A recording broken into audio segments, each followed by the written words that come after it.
Okay. All right, as we've been talking, I know a lot of you have questions on the district's new policy with BYOT, so I thought we'd just take a few minutes and maybe I could answer some questions and just talk about it. So, Mr. Schaeferman, what kind of devices can the students bring to school? Well, like we all have iPad 2s, so they certainly can bring their iPad, they can bring tablets, they can bring e-readers, they can bring their own cell phones. Pretty much any technology you have. What's really cool is, I mean, just like we have Mr. Hamrick here right now, he's on FaceTime with us, and he's the principal at Flowermount High School for summer school. So that's pretty cool. I mean, it's just an opportunity for them to bring in almost any kind of technology. So when are the students going to get to use this technology? Well, again, it's up to us as educators and them as learners. That we can use it pretty much any time in school. That we can use it in the classroom. We can use it in the common areas, hallways. I think the thing is, obviously, this is going to be a matter of us having an understanding with each other of when's appropriate times and when's not. The teachers are still in charge of their classrooms, and so they're going to talk about powering up and powering down. And that just basically means that they can use it and they can't use it. And so they just need to follow those guidelines. Mr. Schaeferman, how will the students access the Wi-Fi network? Well, the school district's been putting it in every high school at this point. I know later on it's going to be in the middle schools and the elementary schools, but they're going to get an agreement, and with that agreement they're going to sign off that they have access to our Wi-Fi, and at that point they can connect. And so when they come to our school, they can connect to the Wi-Fi. Okay. What about the security of their devices at school?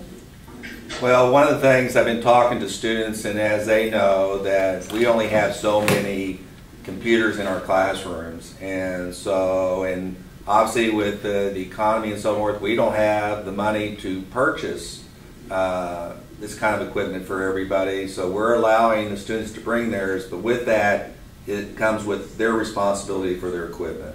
They are responsible for keeping up with it. We are, for instance, in the library, we're not going to make them drop off their backpacks at the front. They're going to be able to come in, so they need to keep up with that. And so they're responsible for lost or stolen. When they go to the locker room, they need to learn to lock up their items. This is really important. What if the kids have technical issues with their personal devices while they're at school? Well, as you all know, we have staff that work on the systems that we have available that the district provides, but we do not have enough technical staff to take care of everybody's device. So they're going to have to get repairs to their devices on their own. This is something that, just like it's their personal laptops, they have to personally get those taken care of themselves. What about if, when kids are in class, if the teacher says power down, like you said, but the student uses their technology anyway, or if they're doing something they shouldn't be doing on their technology, on their phone or something? Again, as you guys, we've talked about before, we're not going to do the $15 fines anymore. We don't take up that for that reason. So we're not having the $15 fine. We don't have Wednesday schools, but there will be consequences in place if students aren't following the teacher's directives. It's still this classroom still have to have somebody that's in charge of them. The teacher has to have the ability to say power down, and if kids don't follow that, then there will be consequences, and these will be in the student handbook, and they'll understand what those consequences will be. What if a student's device battery goes dead at school? Can they charge it? That's one of the things in the district policy. It'll say that students will need to charge up before they come to school. We don't have enough electrical outlets. If you can imagine 3,200 students all trying to charge their equipment at the same time, I don't think we can handle that. So they're going to have to charge them before they come to school, and if they just happen to go dead before school's out, then that's just the way it's going to be. We can't afford to have them charge up here. How can we use this new technology in our classroom for lessons? I think, again, one of the things that we're going to be talking a lot about is the learning organization. I think the ways that they can use technology is limitless. And with that being said, they're going to be able to research things immediately. They're not going to wait to go to the library or walk over to a PC. And they know this already. I mean, they do it right now. It's not a question that you're going to have to sit at home or be at Starbucks. You're going to be able to do it in the classroom. And so I don't know if I could give you exactly how it's going to be used, because I think kids will find ways to use it that's going to benefit their education. Okay. Hey, I've got a question. How are we going to make sure that everyone knows how this policy works, and how are the kids going to be aware of the rules? Well, Mr. Hamrick, it's a good question. And as I said, Mr. Hamrick's here on FaceTime. Mr.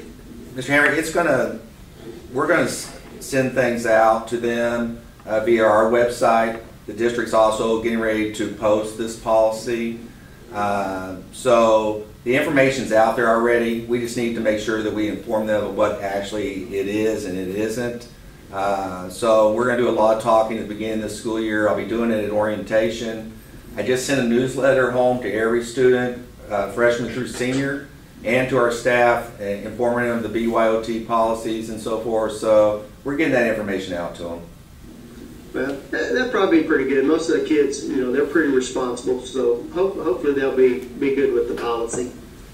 And I appreciate you being part of this. Again, as I said, this is this new technology allows us to just provide opportunities for further education, further learning. I think it'll be a great thing. It'll be a matter of us trusting each other and doing the right things with it. And I'm just looking forward to a great year. Thank you. Yeah, I think it's going to be good.